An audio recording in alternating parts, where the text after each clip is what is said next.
Senate के elections के ऊपर अगर हम बात करें तो अब तो ख़त लिख दिया गया है, गवर्नर को भी ख़त लिखा गया है, चीफ मिनिस्टर को भी ख़त लिखा गया और इलेक्शन कमीशन ने लिखा है कि आप जो सेशन है अपना प्रोविंशियल असेंबली का वो फिल फॉर बुलाएं ताकि मखसूस नशिस्तों के ऊपर हल्फ लिया जाए और फिर हम सेनेट के इलेक्शंस की तरफ जाएं।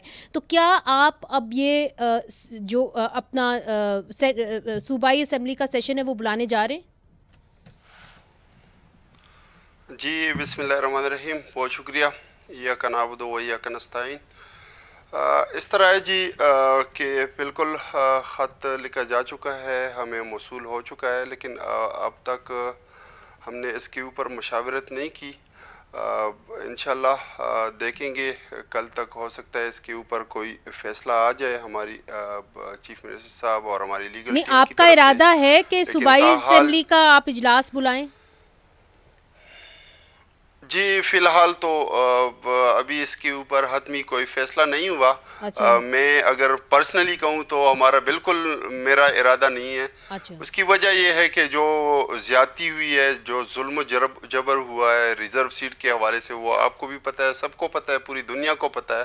ठीक है कि हमारी वो माइनॉरिटी पार्टीज़ को, जो फॉर्म 47 की पार्टीज़ हैं, उनको किस तरह नवाजा गया, उनकी अक़लियत को अक्सरियत में बदलने की कोशिश की गई। ठीक है, तो आपने अपना इरादा बता दिया। डॉक्टर नफीसा शाह साहिबा, आप एक पुरानी पार्लियामेंटेरियन हैं, अगर ये प्रोविंशियल असेंबली का इजलास नहीं बनाते तो फिर एक क्राइसिस पैदा होगा, मगर उस क्राइसिस का नतीजा ये हो सकता है कि जज जो हैं वो आके हल्फ ले सकते हैं। Would that be, is that where we are headed?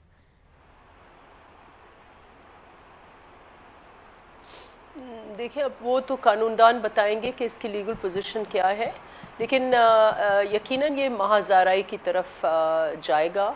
और माजी में भी आपने देखा कि कई दफ़ा पीटीआई ने अपनी ही हुकूमतों को डिज़ोल्व किया। माजी में पंजाब हुकूमत को उन्होंने डिज़ोल्व किया, केपी हुकूमत को उन्होंने डिज़ोल्व किया। तो इन इशू से ये अपने आप को स्ट्रेंथन नहीं करेंगे और आइसोलेशन की तरफ केपी जाएगी, जो फिर लोग जो हैं वो काफ़ी पहले ही कुछ बेजार हैं और इनकी आपने देखा कि गवर्नेंस पर फोकस है नहीं, ज़्यादा फोकस महाज़ाराई पर है, प्रोटेस्ट पर है जी।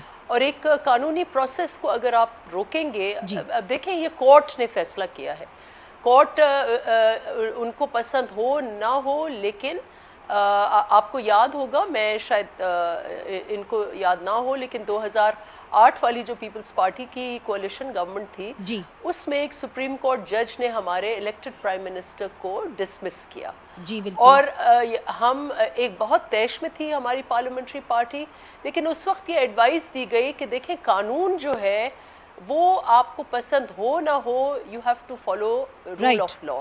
बेशक वो आपके अगेंस्ट जाए, अगर हम जुडिशरी को डिनाई करेंगे, नहीं करेंगे, तो फिर वो सिस्टम बहुत कमज़ोर होगा। तो इसलिए I would really advise them कि आप चलने दें, निज़ाम को चलने दें, क्योंकि ये चीज़ जो है ये महाज़ाराई की तरफ जाएगा और फिर ज़्यादा केपी जो है वो आइसोलेशन में चली जाएगी जी।